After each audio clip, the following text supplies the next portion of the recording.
Veronica Koman diminta kembalikan uang beasiswa Rp773 juta. Pegiat hak asasi manusia, HAM, Veronica Koman mengaku diminta pemerintah untuk mengembalikan uang beasiswa senilai Rp773 juta yang pernah ia terima saat menempuh jenjang pendidikan master di Australia pada 2016 silam. Menurut Vero, hukuman finansial itu sebagai bentuk penekanan pemerintah agar dirinya berhenti berbicara dan mengadvokasi isu HAM di Papua. Pemerintah Indonesia menerapkan hukuman finansial sebagai upaya terbaru untuk menekan saya berhenti melakukan advokasi HAM Papua, kata dia dalam keterangan tertulis Selasa tanggal 11 Agustus. Dia menyebut, hukuman itu merupakan kali keempat setelah sebelumnya ia menerima sejumlah sanksi dan hukuman lain. Vero mengaku sempat menjadi korban kriminalisasi pemerintah karena sejumlah advokasi HAM Papua yang pernah ia lakukan.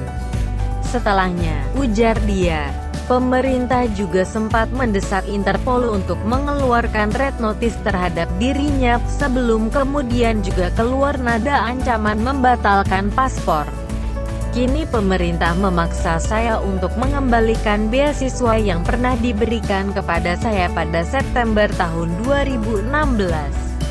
Adapun jumlah dana yang diminta adalah sebesar Rp773.876,918, ujar Vero. Dia menerangkan, hukuman finansial itu dilakukan pemerintah lewat Lembaga Pengelola Dana Pendidikan (LPDP) di bawah Kementerian Keuangan Republik Indonesia, Kemenkeu. Ia diklaim tidak mematuhi ketentuan untuk kembali ke Indonesia selepas selesai masa studi. Padahal, Vero mengaku sempat pulang pada 2018 selepas lulus dari studinya pada program Master of Laws di Australian National University.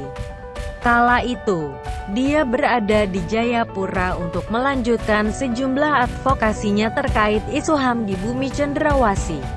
Setahun kemudian, pada Maret tahun 2019, dia juga sempat berbicara di forum Perserikatan Bangsa-Bangsa yang diadakan di Swiss, lalu kembali ke Indonesia setelahnya. 2 bulan kemudian, Vero mengaku memberikan bantuan hukum pro bono kepada para aktivis Papua di 3 pengadilan berbeda di Timika, Papua. Vero mengaku baru tercatat dan masuk dalam daftar pencarian orang, DPO, pada Agustus tahun 2019. Kala itu memanfaatkan visa 3 bulan, dia tengah berada di Australia untuk menghadiri prosesi wisuda sejak Juli tahun 2019. Ketika berada di Australia pada Agustus tahun 2019, saya dipanggil oleh kepolisian Indonesia dan berikutnya saya ditempatkan dalam daftar pencarian orang, DPO, pada September tahun 2019, katanya. Pada masa Agustus-September tahun 2019 ini, saya tetap bersuara untuk melawan narasi yang dibuat oleh aparat ketika internet dimatikan di Papua, yakni dengan tetap memposting foto dan video ribuan orang Papua yang masih turun ke jalan mengecam rasisme dan meminta referendum penentuan nasib sendiri, ujar dia lagi. Setelahnya, ujar dia, pemerintah juga sempat mendesak Interpol untuk mengeluarkan red notice terhadap dirinya, sebelum kemudian juga keluar nada ancaman membatalkan paspor. Kini pemerintah memaksa saya untuk mengembalikan beasiswa yang pernah diberikan kepada saya pada September tahun 2016. Adapun jumlah dana yang diminta adalah sebesar Rp773.876,918, ujar Vero.